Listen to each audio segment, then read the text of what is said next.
Silipin naman natin ang operasyon ng MRT at lagay ng trapiko ngayong Biyernes mula sa MRT North Avenue Station sa Quezon City. Narito ang unang balita ni Jay Sabale. Live, Jay! Susan, maganda pa yung lagay ng mga pasahero na sasakay dito sa may North Avenue Station dahil kahit tuloy-tuloy ang pagdating nila nga rito ay wala namang pila tayo nakikita.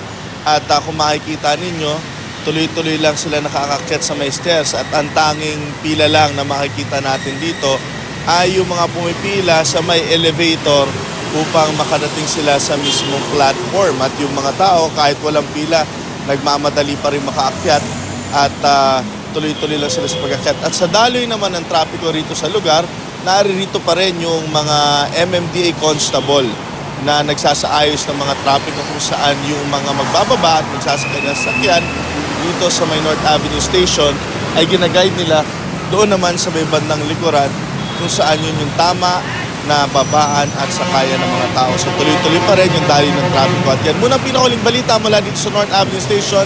Balik sa Susan. Maraming salamat, Jay Sabale.